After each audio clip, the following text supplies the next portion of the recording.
What can a single voice do against the roar of 1,000 worlds? Against an empire of endless stars, where the Senate decides the fate of galaxies, one human stood up, alone, fragile, mortal.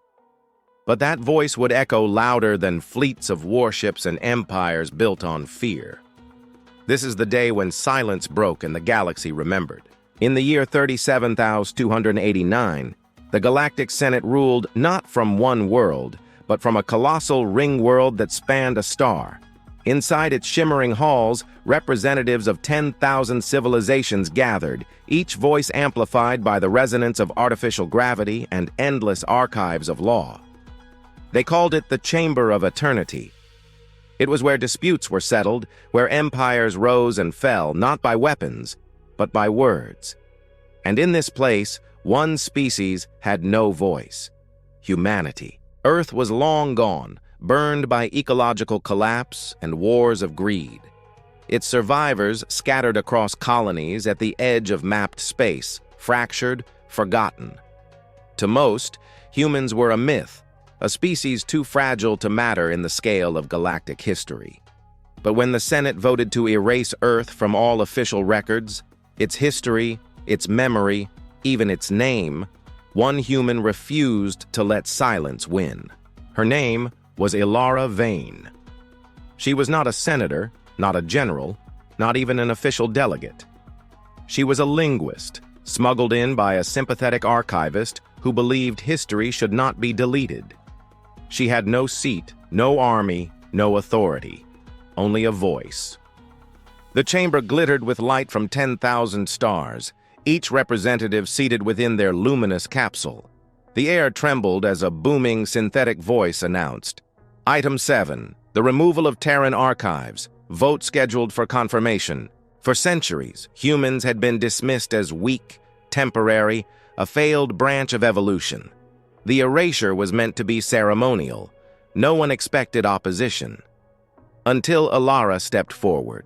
The chamber rippled with laughter at the sight of her frail body, wrapped in simple cloth instead of jeweled armor or mechanized exosuits.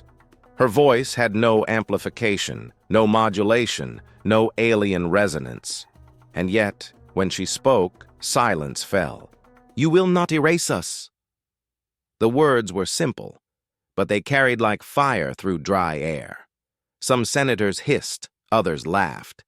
A delegate from the Valar swarm, whose species had devoured 2 entire star systems, leaned forward, mandibles clacking. "And who are you, dust speck, to deny the will of the Senate?" Ilara stood taller, though her hands trembled. "I am a daughter of Earth, and I carry within me the voices of billions who cannot stand here." The Senate erupted in noise. Voices overlapping in countless dialects, machine tones, chemical pheromones released into the air. It was a storm of mockery and dismissal. But Ilara did not flinch. She had studied their languages, their cadences, their rhythms, and she began to speak in them all. One by one, she repeated her plea, in the clicking syllables of the Valar, in the harmonic chords of the Ethan, in the ultraviolet flashes of the crystalline Seraphians. Her throat bled, her body shook. But the chamber stilled, because no one in the galaxy had ever heard their own tongue spoken by a human. "Erase us, and you erase yourselves," she said. "For every empire that thinks itself eternal has already forgotten the ashes it was built upon. Do not forget us, or one day you will be forgotten too." A silence heavier than warships settled on the Senate floor. Some representatives scoffed, calling her words sentiment, emotional weakness. But others, those who had seen their own worlds burn, hesitated. The Archivist Guild whispered among themselves. Could memory itself be treason? Could silence be as dangerous as war? Then came the breaking moment. The presiding chancellor, a being of liquid light, declared, "You are not recognized. You have no seat." And Ilara answered, "Then let history be my seat.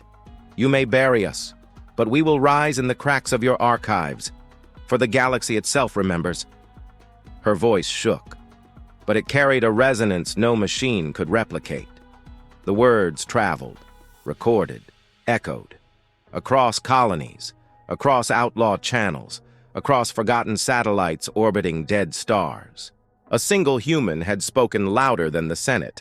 The vote was delayed, then challenged, then fractured. Worlds once united in their disdain for humanity began to argue. Some saw danger in erasure, because if humans could be forgotten, so could they. Others saw power in the defiance of a single fragile being who had stood against them all. Ilara was arrested, tried, silenced.